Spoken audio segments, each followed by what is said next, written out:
UOL Entrevista. Aqui você ouve na íntegra as entrevistas feitas por repórteres do UOL com artistas, políticos, empresários e muita gente interessante.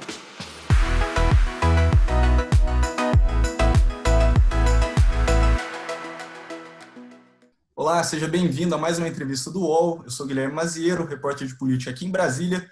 Hoje a gente entrevista a ex-presidente Dilma Rousseff, foi presidente da República entre 2011 e 2016, até ser destituída do cargo por um processo de impeachment, e antes de exercer as funções de ministra-chefe da Casa Civil e ministra de Minas e Energia do governo Lula, também do PT. Quem participa dessa entrevista comigo é o Leonardo Sakamoto, blogueiro do UOL, lá em São Paulo, e a gente está fazendo à distância, seguindo as recomendações da OMS, para evitar a proximidade nesse período de coronavírus. Então, Sakamoto está em São Paulo, eu estou em Brasília e a presidente Dilma está em Porto Alegre. Presidente, primeiro agradecer a senhora por ter aceitado o convite, participar da entrevista com a gente. E a senhora que faz parte do grupo de risco do coronavírus, como tem se cuidado nesses dias? Tem mantido contato com os netos? Tem feito isolamento? Primeiro, eu queria cumprimentar o Sakamoto e você e dizer como eu acho que é importante a gente discutir essa questão do coronavírus hoje, porque uma das formas de lutar contra esse vírus é nos informar, discutir e assumir posições. Bom, eu sou, de fato, do grupo de risco. Eu sou uma pessoa que tenho mais de 70 anos, tenho precisamente 72 anos. E eu não tenho tido contato com os meus netos, a não ser de forma virtual, né? Tanto por WhatsApp, pelas imagens, como também, eventualmente, por esse método Zoom também. Então, tem sido algo muito difícil, porque você sempre quer, principalmente com o neto, eu não sei quem disse, você sempre quer. Neto é algo que você tem de segurar, colocar no colo e beijar bastante, apertar um pouco, até eles reclamarem da avó. Então, eu sinto imensamente essa distância. Agora, tenho perfeita consciência de que nós estamos enfrentando um vírus com uma grande capacidade de transmissão e muito, vamos dizer, solerte, muito esperto. É um vírus que chega devagarzinho, tem um tempo de incubação significativo e pode, portanto, surpreender. Então, é fundamental que você ou tem uma vacina para combater, ou tem um fármaco que funcione como um retroviral. Como nós não temos nenhum dos dois, nós temos só um método. E esse método é o isolamento social. E o isolamento social é horizontal. Por que é horizontal? Porque as famílias, elas são horizontais. As famílias têm várias gradações. Os amigos também, você tem amigos de várias gerações. As relações interpessoais, elas implicam uma variável de faixas etárias. Então, na medida em que você tem só esse método de combate, não tem outro. O único método de combate, hoje, até que se encontre uma vacina, que toda essa busca por uma vacina que está, eu acho, em todos os lugares do mundo, nos grandes laboratórios patrocinados pelos governos, isso resulte em algo concreto, ou se tenha um fármaco capaz de tratar essa doença, nós teremos só essa forma de lidar com ela. Primeiro, porque, caso contrário, todos os modelos matemáticos mostram que, se você não fizer nada, o nível de mortandade é algo estarrecedor, na faixa de 1 milhão de pessoas, em algumas das projeções, por exemplo, sobre o Brasil. Mas nós podemos fazer, e isso significa o seguinte: nós temos de achatar a curva, até que algum grau de imunização ocorra numa determinada sociedade, porque também não dá para apostar que você vai ter essa imunidade, como muitas vezes o Bolsonaro dá a entender, agora. Se as pessoas não se isolaram, se você não suspender todas as atividades que não são, aliás, específicas e estratégicas para este momento, tais como a produção de alimentos, toda a estrutura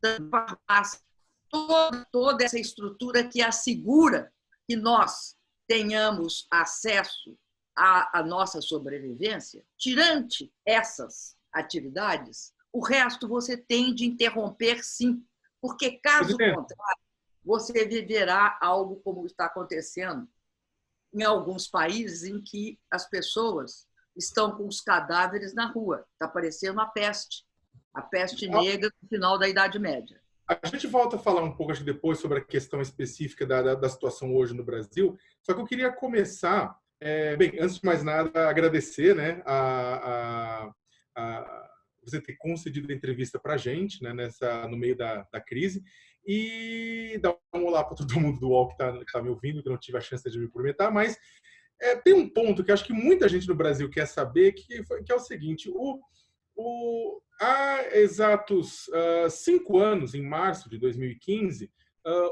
ocorreram primeiros panelaços contra o seu governo, né? E agora, em março de 2020, no dia 17 de março, começaram panelaços contra o governo Jair Bolsonaro. Eu queria saber o que você acha desses panelaços e perguntar o que as pessoas querem saber. Você bateu panela contra Bolsonaro? Olha, eu não é a minha forma de luta, vamos dizer, a forma de luta que eu adoto. Nem uma frigideira? Não, até porque na minha zona aqui, talvez emulada por outros vizinhos batendo panela, eu até iria bater panela. Mas não é essa a situação aqui no meu bairro, porque eu não sei, não é um bairro de classe alta, é um bairro de classe média. Mas então não é assim característico. Aqui em Porto Alegre bateram muita panela, principalmente num bairro chamado Azenha. Eu sei porque eu vi relatos pela internet sobre a quantidade de panelas batidas lá nesse bairro, por exemplo, na Cidade Baixa também. Em vários locais houve essa manifestação que é bem típica da classe média, né? Você não vê isso nos bairros mais populares aqui, pelo menos no Rio Grande do Sul. Mas eu poderia estar batendo panela, só que eu te digo, viu, Sakamoto, não é a minha forma de luta, nunca foi bater panela. E como é que você vê essa bateção de panela nesse momento? E atividades um pouco mais, eu diria, mais focadas numa luta mais concreta. Mas como é que você vê essa bateção de panela nesse momento? Porque, evidentemente, são 5 anos depois das bateções de panela contra o seu governo. Eu não acho que dá para fazer uma análise baseada nessa similaridade. O que é possível dizer, ou seja, pelo fato de você, 5 anos depois, no mesmo mês, acho que não tem nenhuma, vamos dizer assim, nenhuma condição supernatural ou sobrenatural. Nem super, nem sobre. Mas eu acredito numa coisa que é a seguinte: eu acho que um segmento que apoiava o Bolsonaro, que é esse segmento de classe média, eu acho que se desencantou bastante com ele, e isso está refletido nas pesquisas, principalmente pelo fato, eu acho que estava claro que uma pessoa contra a ciência, como é o Bolsonaro, um terraplanista, uma pessoa que não respeita, e isso ficou claro em toda a política do governo, né, de desconstrução, né, na área de ciência e tecnologia, não respeita os dados científicos. Uma pessoa que tem e cria uma desconfiança a respeito do fato de haver mortes, haver contágio, encher os hospitais. Uma pessoa assim, eu acho que vai num crescendo e provoca esse surto contrário a ele nesse segmento da classe média que bate panelas de forma legítima, porque está contrariando algo que eles supunham e esperavam dele, né? Presidente, Eu, pelo menos, nunca esperei que ele tivesse uma posição consistente. Eu vi ele desmontar a área da saúde. Eu assisti o desmonte da área da saúde, em vários níveis. E acho que nós não protestamos o suficiente quando ele expulsou os 11 mil médicos cubanos, que, somados aos demais, totalizava 18.280 ou 240 médicos, que atendia, de acordo com a Organização Mundial da Saúde, cada médico atende 3.500 pessoas por ano, atendia os 63 milhões de brasileiros na atenção básica. Médicos esses que hoje seriam essenciais, porque seriam a forma de enfrentamento primeira da crise. Segundo, eu assisti à redução da importância daquele programa chamado Aqui Tem Farmácia Popular, com as farmácias populares. Hoje, quais são o grupo de risco além dos idosos? Os diabéticos, aqueles que têm pressão alta e os asmáticos. Essas três áreas que recebiam sistematicamente remédios gratuitamente, dado Aqui Tem Farmácia Popular. Descontinuaram bastante esse programa. E uma terceira questão, o Brasil estava trabalhando de forma, eu diria assim, sistemática numa questão, que era a questão do desenvolvimento da nossa capacidade de produção de insumos estratégicos na área de saúde. Exemplo, né?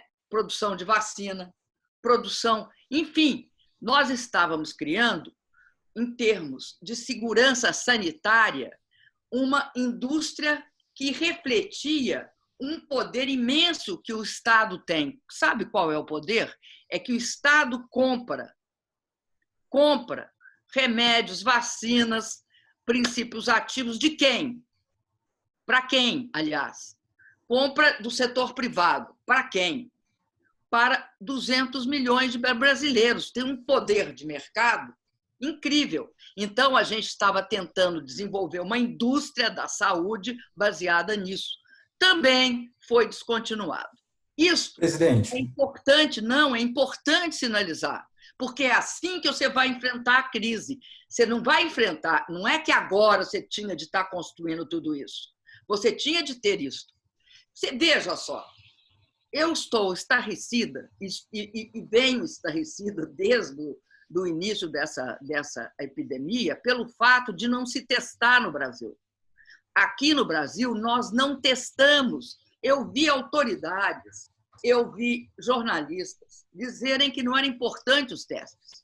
É só recuperar as falas de um mês atrás e você verá que uma questão crucial para um país, de fato, combater uma epidemia dessa proporção, que é saber quem está doente e quem não está. Todos os países hoje têm aquela corrida para comprar teste. É uma corrida. Por que é uma corrida? Porque isso é um elemento fundamental. Hoje, nós sabemos que nós vivemos no reino da subnotificação. Tudo é subnotificado. Ninguém sabe quantos mortos efetivamente por coronavírus ocorre aqui no Rio Grande do Sul, em Santa Catarina, lá em Pernambuco, em São Paulo ou no Rio de Janeiro. E não sabe também quantos são infectados. Então, a capacidade sua na área sanitária é gravíssima. E aí tem uma outra coisa. Nós ficamos horas e horas discutindo se há uma contradição entre o combate ao coronavírus, a questão sanitária e a questão econômica, social. Não tem. É porque só tem uma forma de combate, que é o isolamento social, que é fundamental que você garanta as pessoas ficarem em casa. Garantir as pessoas ficarem em casa significa pagar uma remuneração, uma renda, um vale para elas, principalmente para as mais vulneráveis, e assegurar que micro e pequena e média empresa sobreviva a esse processo. Então, não é uma questão do governo querer ou não. O governo terá de fazer isso. Faz parte do combate ao coronavírus, assegurar renda, investimento e que as empresas sejam preservadas. Também para que a gente tenha um futuro e que a gente possa se... Logo depois que essa doença parar, a gente tenha condições de nos reerguer. Presidente. Então, eu quero falar depois sobre essa coisa estranhíssima que está acontecendo, que é o fato de ter sido aprovado a renda, né, por uma família. Presidente, antes da gente entrar nas ações do governo... E não ter, até agora, ninguém recebido um tostão dessa aprovação. Antes da gente entrar nessas questões do governo, você estava dizendo que não é uma questão ideológica, o enfrentamento da crise merecia ações técnicas, estruturais para o país. O Bolsonaro, quando montou o ministério dele, ele disse que fazia uma montagem de ministérios técnicos. Então, o que eu vou pedir para você é, diante da crise, qual a análise que a senhora faz sobre o desempenho do Mandetta, que é o ministro da Saúde, do Paulo Guedes, que é o ministro da Economia, e do Bolsonaro, que é o presidente? Olha, eu acho o desempenho do Paulo Guedes deplorável. O Paulo Guedes tira das pessoas a condição para ficar isolado socialmente. Por quê? Porque está tirando das pessoas a renda que ela precisa para ficar em casa.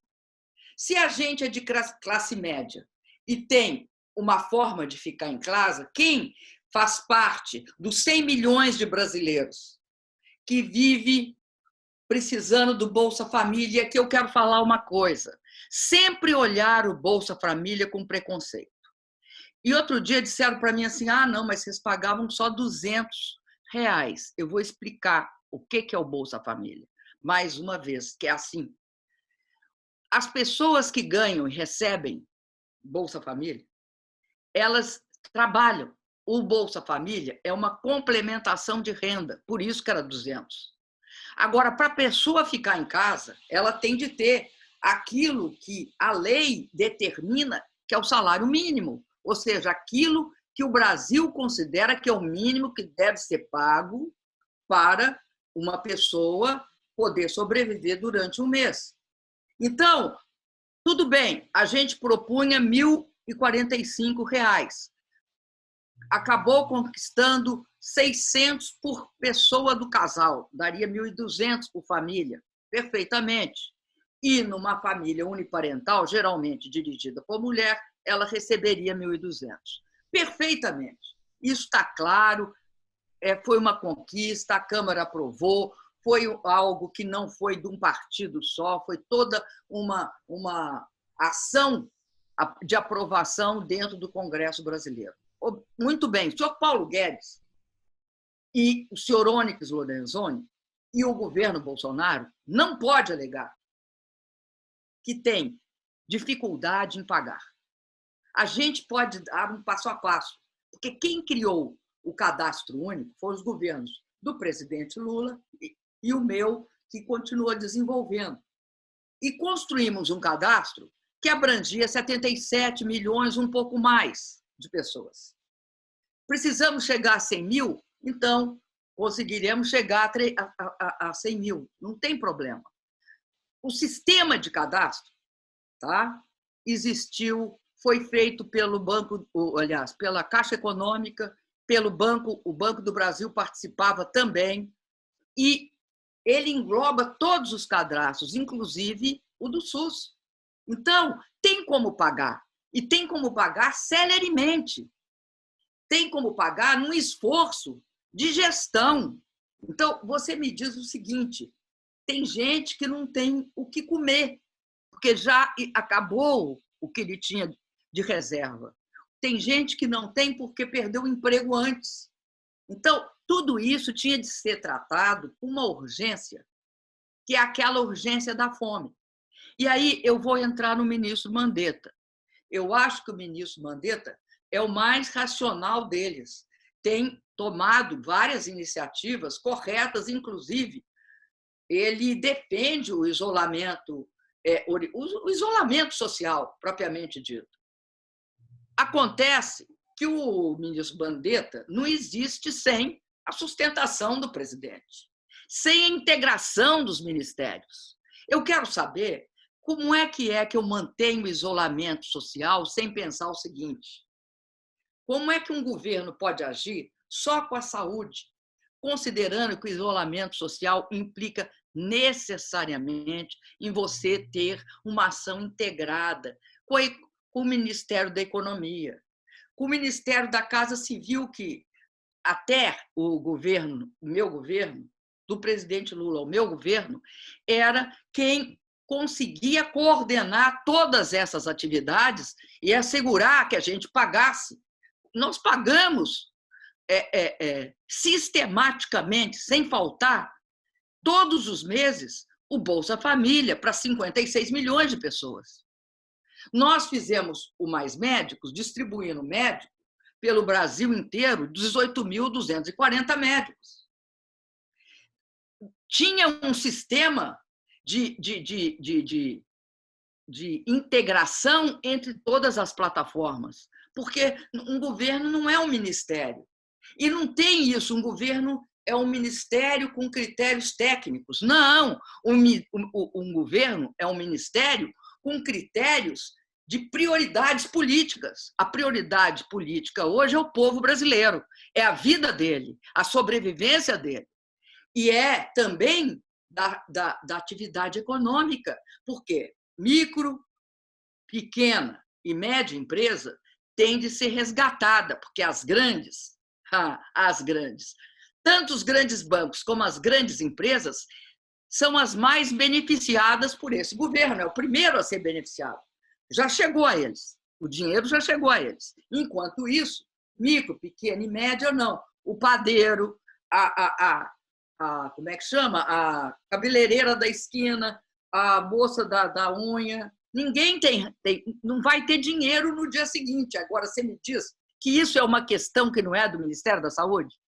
Então, essa é uma ficção. Estão criando uma ficção. Eu acho que o ministro Mandetta é aquela andorinha que está voando direitinho, mas não faz verão. E sobre o presidente Bolsonaro nessa condução? Olha, eu acho que é lamentável. Muita gente fala que é louco, é irresponsável. Eu acho que tem método, tem uma disputa política. Isso eu falei há tempo, até fiz um textinho no meu blog. Eu acho que tem método. E o método nesse desvario, é claro, é uma disputa política. Ele olha os governadores, porque qual é outro grande instrumento de atuação que é impossível um governo federal não ter? É a relação com os estados e os municípios. Sem essa relação, você não chega na ponta. E essa é uma relação de cooperação, não de disputa. Ocorre que eu acho que o presidente pretende atribuir aos governadores tanto as mortes como a fome, o que é um escândalo. É algo, eu acho assim, não é triste, porque isso não é só triste.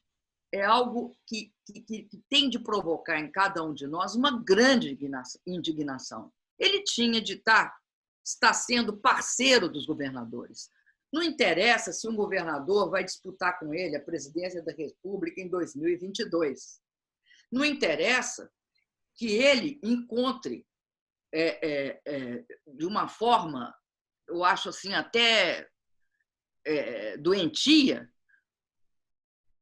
inveja ou ciúme de um ministro que está saindo melhor. É algo que ele tinha de trabalhar não do ponto de vista da competição, mas da cooperação. Ou é harmônica essa cooperação? Precisa dos governadores. Os governadores estão fazendo um esforço, cada um no seu estado, com grandes dificuldades, porque não tem a cooperação do governo federal. Então, eu acho que, politicamente, o que ele tenta, de uma forma tosca e grosseira, é transferir para os governadores responsabilidades. A responsabilidade é dele. É ele que é incapaz de agir concertadamente. Você veja, os governadores, cada um tem uma origem política, uma tendência política, uma filiação e acreditam em processos diferentes. Todos eles estão agindo de forma cooperada, uns mais com uma atuação mais intensa, porque, inclusive, a doença ela ocorre de forma assimétrica no território nacional, né? Não é igual em todos os lugares, mas eles estão agindo ali, tentando impedir que haja aquela concentração de pessoas doentes e mesmo de pessoas em estágio final em busca de leitos de hospitais, de UTIs, de máscara, de respiradores, e nós sabemos que é uma imensa dificuldade no Brasil, porque a área da saúde, desde a PEC, a chamada PEC do teto dos gastos, ela foi enquadrada naquilo que não era enquadrada antes. Antes você não podia contingenciar a área da saúde sem cumprir o mínimo constitucional. A partir da PEC, você pôde, aliás, contingenciar a área da saúde. Então, não é possível não ver que, nesse momento, cessa tudo o que a antiga musa canta. Cessa tudo, tem de gastar dinheiro e ajudar de forma cooperada os governadores. Agora, se alguém toma uma posição em que ele acha que, de forma absurda, que não é necessário o isolamento, o que vai acontecer? Vai acontecer Milão. Conhece Milão? Milão, o prefeito achava que não precisava de fazer contenção. Vai acontecer o quê? Estados Unidos. Quem é que achava que não precisava de fazer contenção? O Trump. O Trump, até outro dia, falava que ele reabrir a economia na Páscoa. Hoje, ele está diante do fato que tem 1.169 mortes num dia. Este fato vai precisar de mortes para o Bolsonaro parar de todo dia de manhã defender o fim do isolamento social. Já é difícil para a gente convencer toda uma população, e isso que a população brasileira, a gente tem de dar os parabéns. Nessas pesquisas está dando que 82% da população considera que deve ficar em casa. Entende por que tem de ficar em casa. Presidente, pelo que você está colocando e enumerando, né, o presidente Bolsonaro ele vem ao longo da crise causada pelo coronavírus, vem cometendo crimes de responsabilidade. Ele é acusado de cometer crimes de responsabilidade, inclusive de atentar contra a saúde pública, como você está falando, por defender o fim do isolamento, né, o que ele chamou de isolamento vertical, né? Agora, ele deveria ser alvo de impeachment, porque a oposição, não estou falando do Congresso Nacional, mas uma parte da oposição no Brasil tem defendido o impeachment de Jair Bolsonaro. A gente gostaria de saber se, na sua opinião, ele deveria ser alvo de impeachment e se ele termina o mandato em 2022. Sakamoto, deixa eu te falar uma coisa. Você vê como é que essa questão do impeachment é uma questão absolutamente de acordo com certos humores que não são aqueles da legalidade. Eu sofri um impeachment sem crime de responsabilidade. Eu fui acusada de praticar algo que todos os presidentes antes de mim tinham feito e eu tinha feito também no primeiro mandato, e não tinha sido crime. O TCU mudou a compreensão e me levou a um impeachment por ter emprestado dinheiro através do Banco do Brasil para o setor agrícola e não ter pago um mês depois. Eu paguei dentro do ano fiscal, não um mês depois. E outras questões similares, de mudar a rubrica dentro da mesma área. Por exemplo, tirar de uma parte, na área, por exemplo, de justiça, do Ministério da Justiça, e pagar diária para transporte de preso, porque estava faltando, tirando de uma rubrica para pagar na outra. Bom, eu acho que todo mundo tem de ter o benefício da legalidade e da lei. Acho que tem de ver se ataque à saúde pública, se desrespeito à vida é causa para impeachment. Se for causa para impeachment, ele deve sofrer impeachment. Agora, eu tenho plena clareza que as relações políticas e as condições políticas prévias é que vão definir se vai ser ou não objeto de um impeachment, se ele será ou não objeto de impeachment.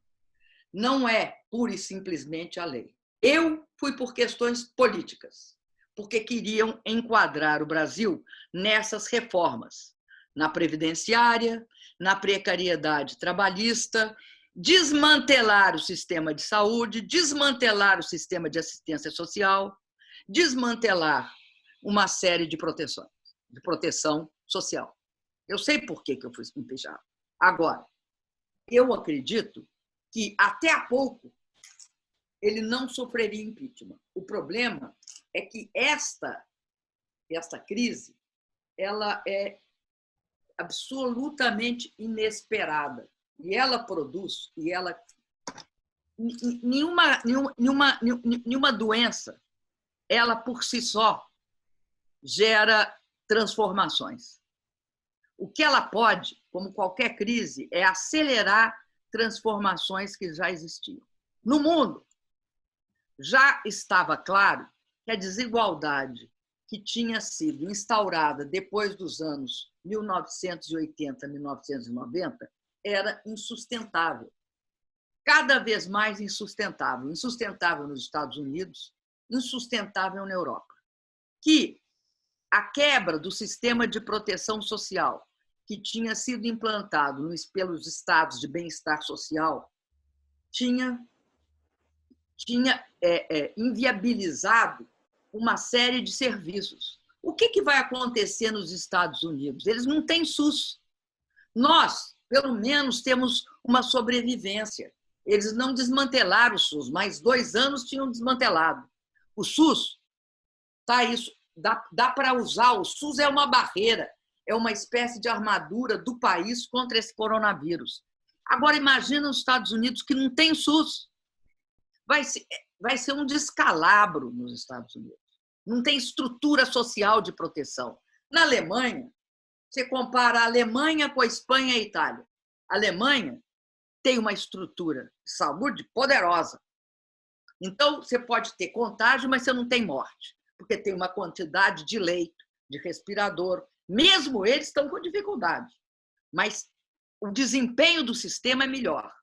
A saída dessa crise vai ser uma rediscussão sobre que história é essa que o Estado tem de se afastar de certas atividades como saúde e educação. Que história é essa que o setor privado responde melhor? Nessa hora, quem é que está controlando o que faz com o conjunto do sistema de saúde? O SUS é a sustentação, ninguém fala nele, é interessantíssimo, ninguém fala. Então, o que eu acho? Eu acho que nós estamos num momento muito sério. Esse momento é grave a situação com o Bolsonaro. É grave. Os setores que sustentam o Bolsonaro, que são o mercado, é responsável pelo Bolsonaro. Defenderam o mercado financeiro, especificamente. Partes da mídia tradicional. Um setor extremamente grave, que é aquele setor, o jurídico, vamos dizer o seguinte, o jurídico golpístico, que é o setor do Moro. e as Forças Armadas. Eles vão ter de resolver e equacionar, porque, caso contrário, se ele não vai renunciar, esquece isso. Então, vai ser pelo método duro, vão enquadrar ele no impeachment. Como é que faz um impeachment através de meio digital? É engraçado porque eu fui julgada no Supremo, meu impeachment foi julgado no Supremo, recurso, digitalmente. Agora, você acha que é possível tirar um presidente legitimamente eleito num Congresso digital? Não sei, talvez. Depende do que ele faça.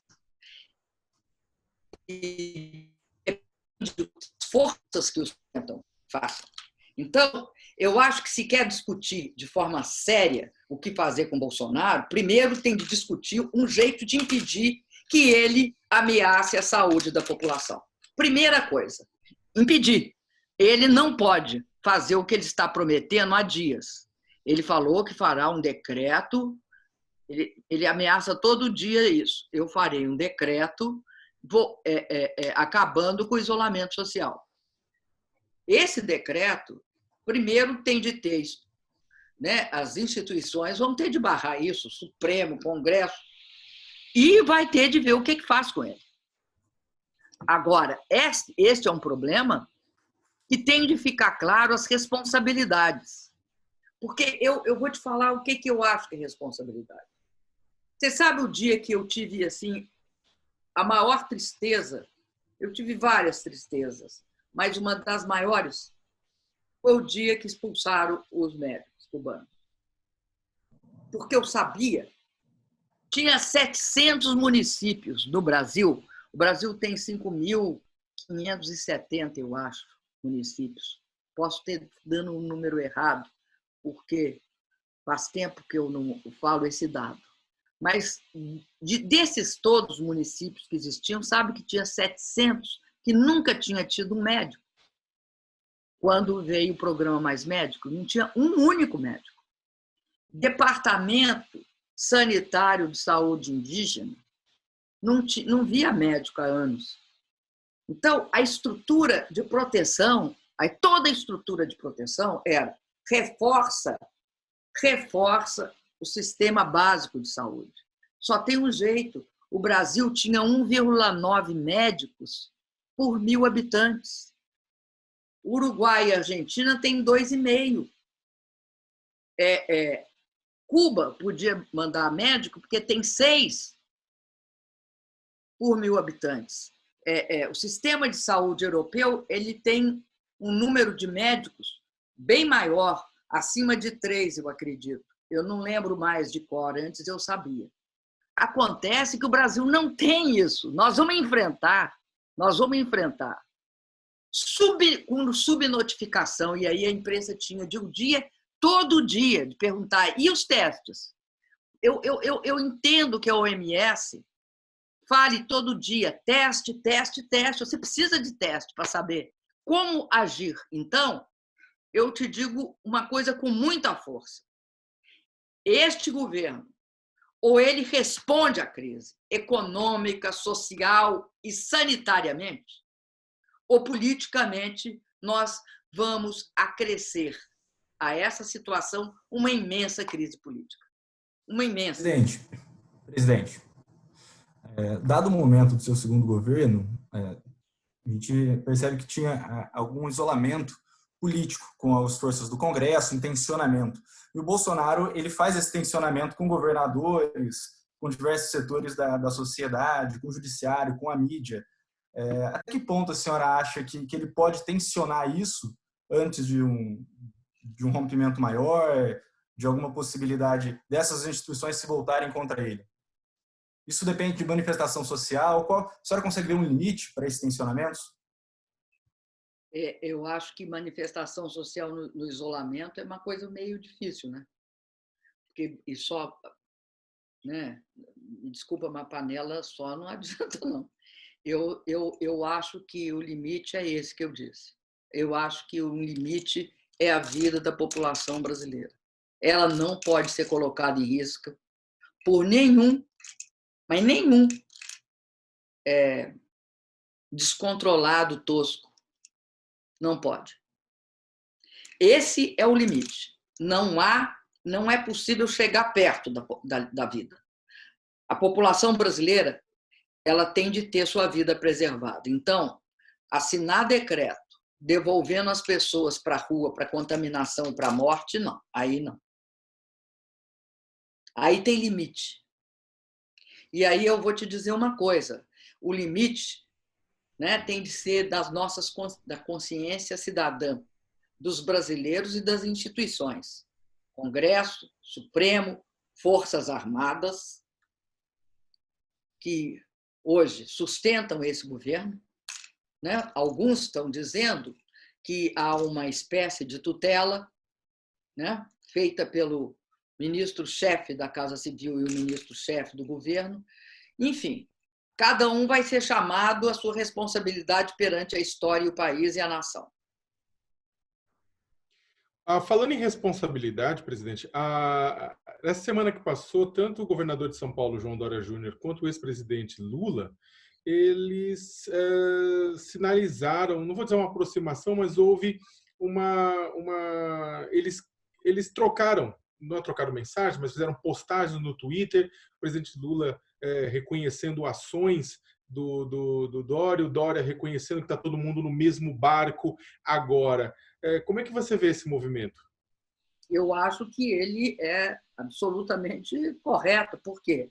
Porque nós todos estamos no mesmo barco e acho que, de fato, tanto o governo Dória como vários outros governadores, eu acho que os governadores em geral, uma exceção só que é de apoio ao Bolsonaro, todos os governadores têm tido uma ação de preservação da saúde, da vida e das condições eu vejo os governadores inteiramente preocupados com a vida e a sobrevivência do povo brasileiro. O governador Dória e o Witzel entram os dois? O governador Dória tem sido o objeto maior dessa ira do Bolsonaro, porque é lá em São Paulo que está, eu acho, a mais forte epidemia e os maiores problemas, e ele tem enfrentado. Então, é nessa medida que você se encontra, independente das suas diferenças e das suas eventuais divergências, que você se encontra num outro patamar. Aí você reconhece todos aqueles que estão no mesmo barco, no sentido que defendem o país e defendem o povo do país. Então, é nesse sentido que as pessoas se encontram, e se encontram no sentido de não admitir aquilo que nós estávamos falando, que se ultrapassa um determinado limite. Não se pode aceitar. Né? Perante todos nós, perante nossos filhos, nossos netos, perante o futuro do país, você não pode colocar a população... Uma coisa é absolutamente imperdoável. Não se pode colocar a população e a saúde e a vida em risco. Senão, nós perdemos todos os princípios de civilidade. Nós perdemos o princípio básico, que é o princípio da humanidade. A gente perde aquilo que justifica, que faz com que cada um de nós tenha lutado a vida toda, que justifica as suas ações, que é a defesa daquilo que é intrinsecamente humano, da nossa civilização nesse planeta. Não é possível isso. Presidente, a senhora falou um pouco das medidas que o Bolsonaro adotou diante dessa crise, que já atendeu... Eu estou achando difícil, viu, essa coisa de não repassar os R$600. Eu quero saber da senhora, o governo já tem aí um gasto estimado em acima de 200 bilhões na crise.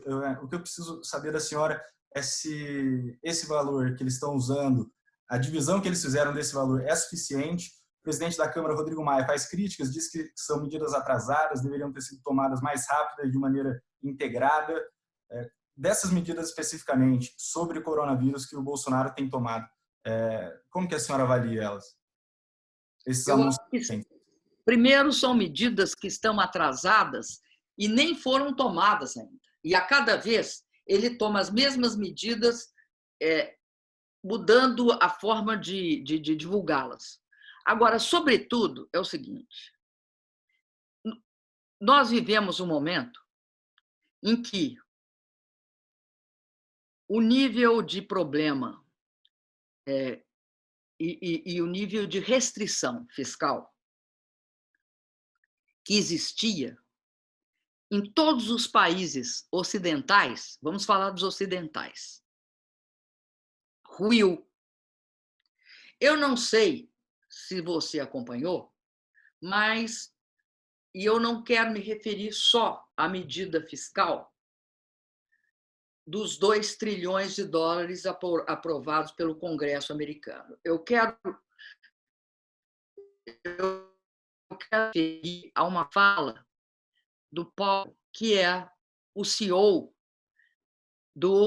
que é o diretor do Fed, do Federal Reserve. Ele disse: eu vou usar a máquina para imprimir dólares, sem limite. É óbvio que nós não temos dólar para imprimir sem limite, mas é óbvio que isso é uma sinalização. É uma sinalização quando a mesma coisa acontece no Reino Unido, na França, na Espanha, que acontece em todos os países. Então, o que eu acho que está acontecendo?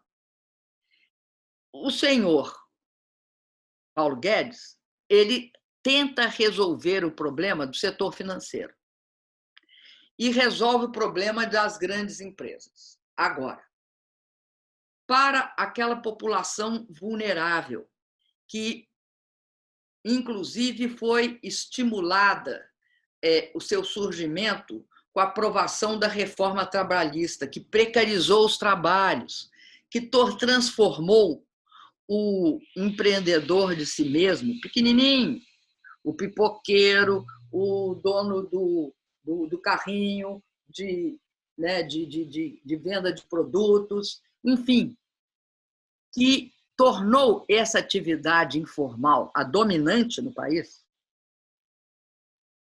Esse pessoal não tem do que viver no dia seguinte. Ele trabalha hoje para comer hoje e um restinho amanhã. Aí trabalha amanhã e continua nesse ciclo.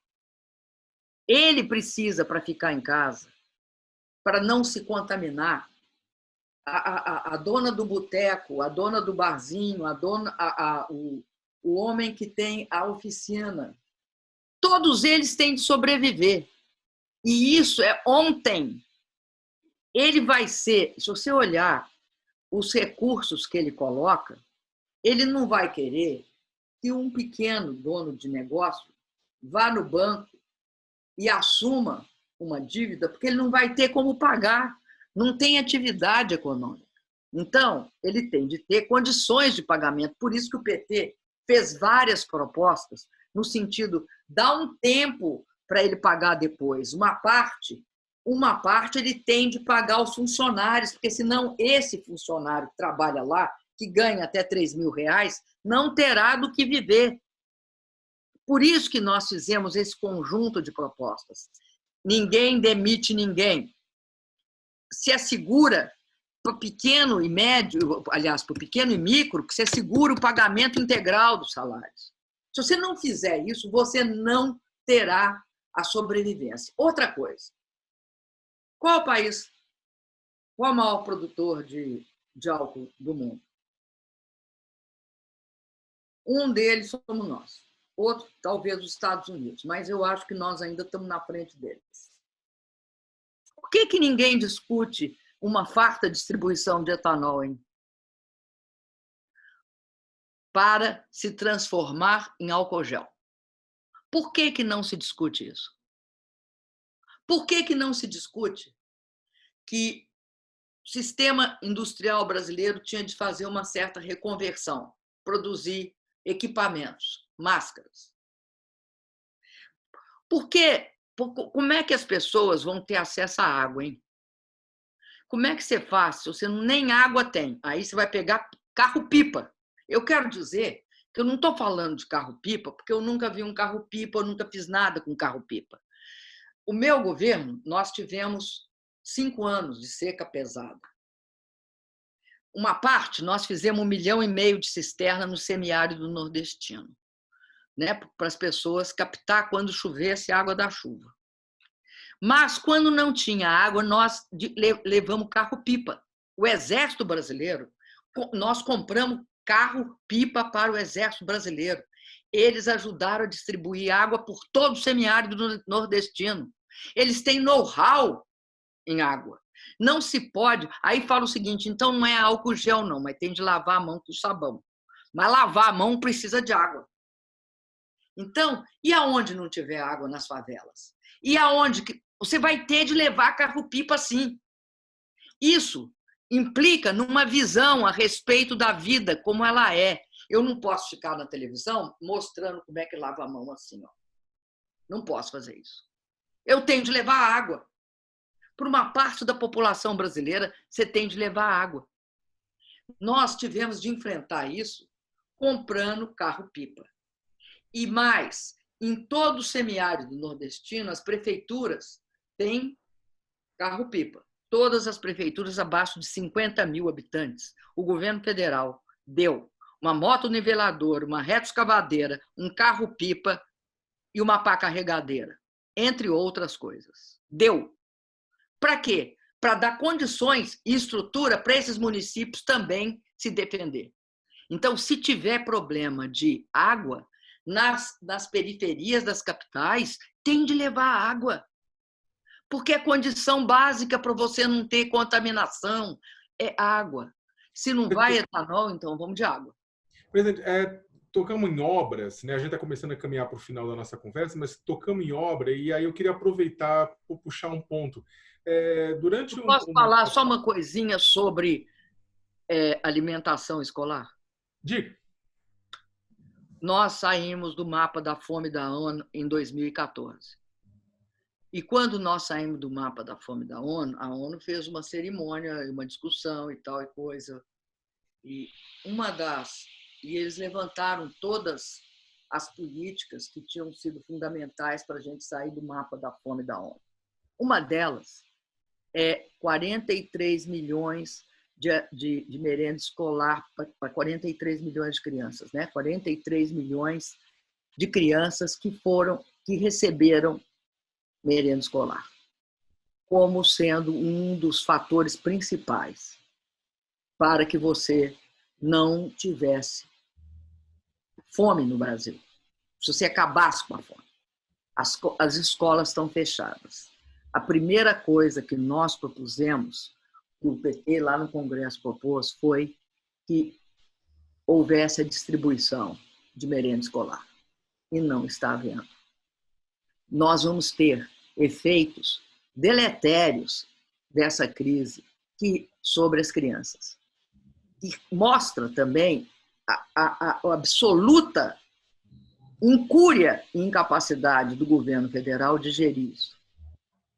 Presidente, durante o governo Lula, durante o seu mandato, houve muitas críticas a respeito dos investimentos que estavam sendo realizados para a Copa do Mundo, né? Inclusive, uma parte da oposição ao seu governo falava assim, poxa, o dinheiro que está indo para o estádio devia ir para o hospital. Ironicamente, agora, durante a crise do coronavírus, alguns estádios de futebol estão sendo transformados em hospitais de campanha. Você acha que foi um investimento equivocado ou que deveria ter ido realmente para o hospital, ou acha que foi um investimento correto? Olha, eu acho o seguinte, você não escolhe se você vai ter uma Copa do Mundo ou você rejeita a Copa do Mundo. Nós tivemos ganhos com a Copa do Mundo. E essas são estruturas que são benéficas para uma sociedade. Você pode transformá-las no que você quiser. Essa questão da Copa do Mundo e da discussão da Copa do Mundo é uma discussão interessante você levantar. Sabe por quê? Que falaram assim, que a gente tinha de adotar o padrão FIFA. Ora bolas, o padrão FIFA é aquele que prendeu todos os caras da FIFA por desvio de recursos? É esse? Porque naquela época era que a FIFA era uma maravilhosa gestora E nós passávamos brigando o tempo inteirinho com a FIFA, que exigia coisas que nós não concordávamos. Agora, a imprensa toda ficava com a FIFA e pedia que nós usássemos o padrão FIFA. Eu achei interessantíssimo quando a direção, e principalmente aquele senhor suíço que brigava com a gente, foi preso por desvio de fundos. Então, eu só queria falar isso porque eu sofri muito naquela época. Vou te dar um exemplo. Nós não fizemos os aeroportos por conta da FIFA só. Nós fizemos aeroporto porque, eu não sei se você lembra, que era um caos os aeroportos no Brasil. Era um caos porque não conseguia, naquela época, o pessoal tinha renda. Então, o povo passou a entrar aí nos aeroportos assim, vocês estão transformando os aeroportos em grandes rodoviárias. Mas era, de fato, complicado a situação dos aeroportos naquela época, porque muita gente tinha acessado o direito de viajar de avião. Então, nós melhoramos muito os aeroportos. Hoje, você não teria, durante um tempo, nenhum problema com o aeroporto em termos de excesso, aliás, falta de capacidade. Até um pouquinho mais de capacidade nós deixamos. Agora, sabe como é que era tratada a questão? Era assim, ia inaugurar um aeroporto. Aí tinha ficado um vazamento numa partezinha lá no banheiro. O que era anunciado? Tem um vazamento no banheiro lá no aeroporto era naquele de Guarulhos. Um vazamento no aeroporto de Guarulhos para uma expansão significativa no aeroporto. Um vazamento no aeroporto de Brasília para uma expansão significativa do aeroporto. Então, era o seguinte, o padrão FIFA, tá? O padrão FIFA de gestão não era essas coisas. E o que a FIFA fazia sempre era querer exigir que a gente contratasse aqueles que eram do seu interesse. Não, pergunto isso, presidente, porque também teve então, mais... esse é o padrão FIFA. É que teve mais estádios construídos também do que o Brasil construiu muitos estádios, o pessoal colocou. Então, o que você está colocando é que isso foi uma pressão da FIFA nesse sentido. Porque, na verdade, a crítica, eu não estou nem pegando por parte da imprensa... Os estádios não eram para ser construídos com dinheiro público. Não eram. Por que os estádios acabaram sendo construídos, uma parte com dinheiro público? Não era, não. Os estádios eram para ser construídos com o setor privado. Ocorre que chegou a Copa e o setor privado não construiu os estádios. Então, uma parte, o governo teve de entrar, e eu não estou falando só do federal, não, os governos regionais. Né? Muitos estádios eram os regionais, não é do governo federal. A grande maioria. O governo federal, se entrou muito, entrou em 1 ou 2, quando a coisa não tinha mais saída. Mas o que eu estou dizendo é que, em algumas coisas, o padrão FIFA não era só na construção do estádio, porque os estádios foram reformados. Eu acho que quase nenhum estádio, eu não conheço, não lembro de nenhum estádio que a planta saiu do nada, mas não tem cabimento nós ficar aqui discutindo aquilo. Não tem cabimento. O do Corinthians mas não é essa a questão. A questão era mais sobre... O Corinthians também não é. O Corinthians... Não, deixa para lá o Corinthians. Não, que a questão de prioridade de investimento, por isso que eu citei isso, não foi para discutir os estádios do futebol brasileiro. Era mais a questão da priorização do investimento, né? Por isso que você agora você vai transformar todos esses estádios? Está sendo transformado, né? Vai ter de ser. Porque eu acho que nós não temos, ninguém tem estrutura para aguentar o pico da crise, né? Por isso que você não tem essa estrutura, não tem leito suficiente. Guilherme? Isso que a China constrói hospital em 15 dias, né?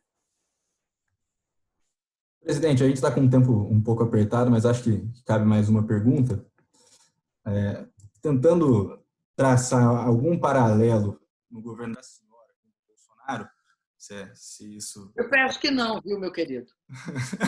Essa não. Mas na condição de ex-presidente, como a senhora chefiou o país eleito para isso, tem uma frase que tem um paralelo interessante, e eu queria entender da senhora se a senhora concorda com esse paralelo ou não. A última entrevista que a senhora deu para o UOL, no ano passado, a senhora disse que houve uma grande interferência e manipulação, principalmente da mídia tradicional, que praticamente convocava as manifestações contra você. Isso a senhora disse para a gente do UOL. O presidente Bolsonaro, 2 semanas atrás, ele disse mais ou menos a mesma coisa, que o Jornal Nacional e a TV Globo convocavam panelaços contra ele. Olhando essas duas frases, o que eu queria entender, assim, a mídia atua contra os governos? Tem uma distinção? A senhora que estava como presidente, que análise que a senhora faz disso? Eu vou te falar qual é a análise que eu faço.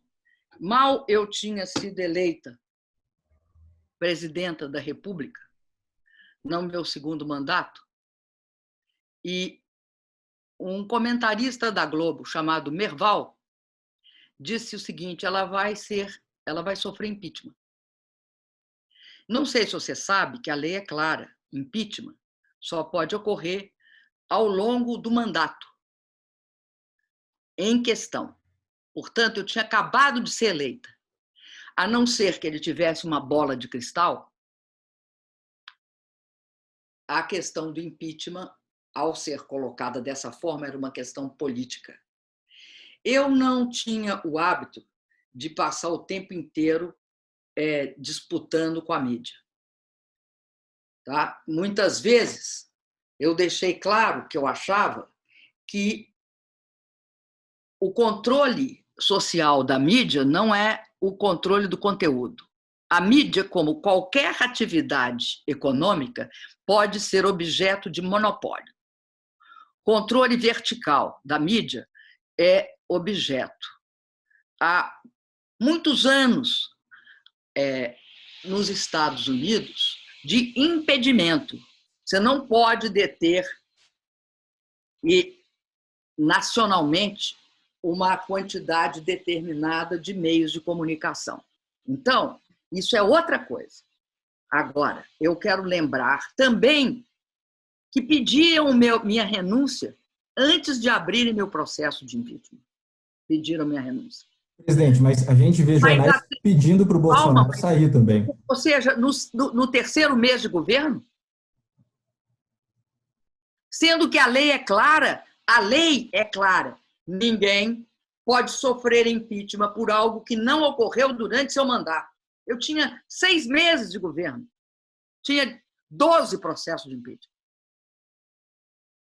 Se isso não é manipulação política, eu não sei o que é. E, aliás, você vai me desculpar, mas quem fez a pergunta, na medida da sua disfarçatez, foi o próprio Eduardo Cunha. Que quando? Porque o processo contra ele entrou em dezembro e ele foi só ser empichado, sofreu o impeachment dele, em setembro, se eu não me engano. Quando sofreu e foi retirado, perguntou: por que só agora vocês estão fazendo isso? Isso perguntou para os repórteres.